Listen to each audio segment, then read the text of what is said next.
Ladies and gentlemen, welcome to this week's Random Camps. I'm TNG, and as ever, I've got some cool builds to show you that my good friend Silver Bunny has found whilst wandering around Appalachia. Right then, with all that being said, let's take a look at them. Oh, I almost did forget though, I've got an announcement about the top 5 at the end of this video, so if you're interested in that, stick around. Anyhow, let's get into it.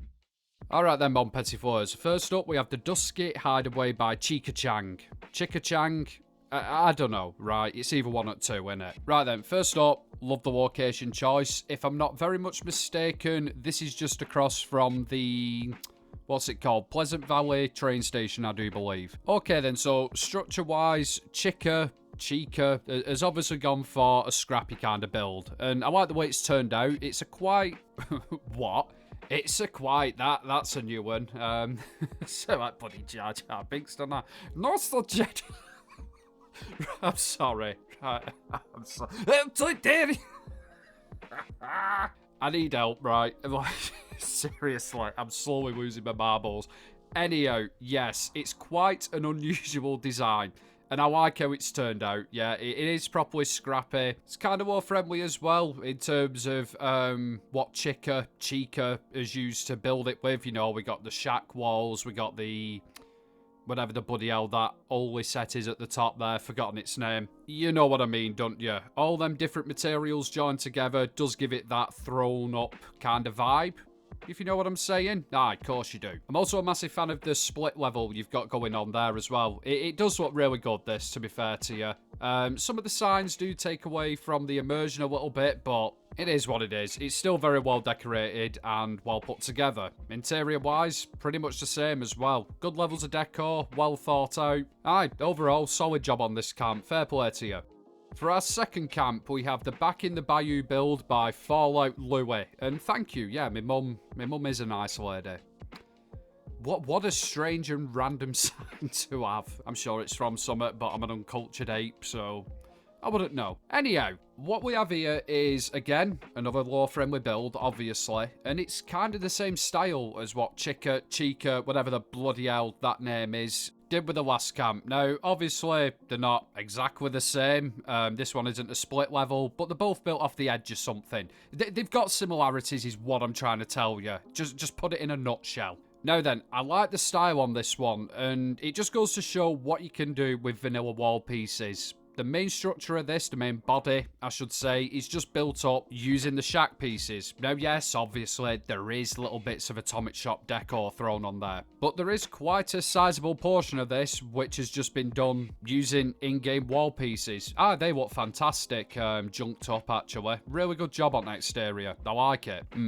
Simply lovely. Oh, in fact, just before we go inside, can I just point out, I like what you've done with the foundations. Them chain link fences over the top of them, it really does look cool on this style of build. Anyhow, onto the interior, and wow, yeah, another solid job. Really good decor, this. Keeps in theme with the outside of it, and it's clear to see you've put a lot of effort into it. Yeah, it's turned out really smart looking, this. Top job on this one, can't fault it one bit, I did like it.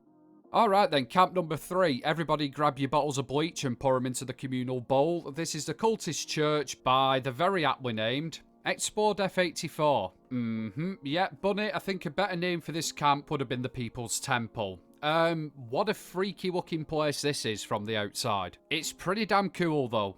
I like what you've done with the wallpaper to make it look all fiery and glowy. I don't know if that's a word, but we're using it. Yeah. The structure's pretty sick as well. I like how you've used defensive barriers and spike boards to make it look... I don't know. Looks like wicker houses. Does that make any sense? I think I know what I'm saying, and I'm thinking you get the picture. No, you probably don't. I'm chatting out my arsehole again. Simply put, Mon Petit Fleurs, it's very unique, and it looks bloody cool. I don't think I've ever seen anything like this in Fallout 76. Now, yes, I've seen a lot of churches, but this kind of style, no, it's different, does stand out, and that's a good thing to see. Decor-wise, on the outside of it, there's not too much. I like your Deathclaw. He's a pretty cool fella. Oh, the ghouls merged into the ground. That's pretty awesome. Yeah, that's a nice touch, that is. I think the majority of the decor is going to be inside though, so let's just take a ganders, and yeah, there you go, guys. This is properly well filled up, and it looks like a church, doesn't it? Well, a very corrupted church at least. Church of Zamorak, and all old school nerds, let me know down in the comments exactly what I'm on about there. Another really cool build here. Like I say, I love the exterior of the bloody thing. It's dead clever, stands out from the crowd. Yeah, top job, Explore Death. Top job.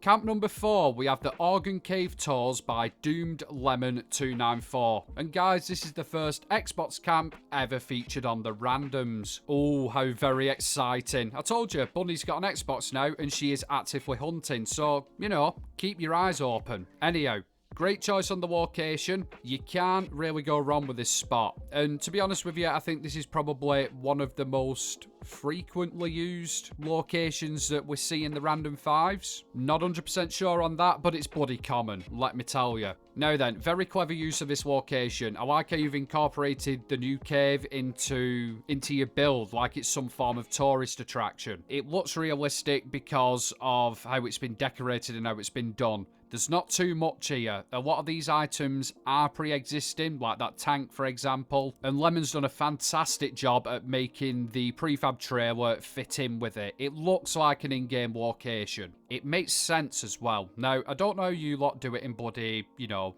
the rest of the world. But in Britain, if we can monetize Summit, we will bloody monetize it. And that does include caves and mines. We do have them round here where you can pay and go and have a look around them and listen to some dullard explaining the difference between stalactites and stalagmites. It's a letter in it at the end of the day. Anyhow, I digress. Yeah, I can 100% see this being a pre-war attraction that's just been repurposed. And like I say, it's been very cleverly decorated. It does add to the overall effect of it. Very convincing indeed. It's a great camp, this, in all honesty with you. It's simple, well decorated, and in the perfect spot. Good job.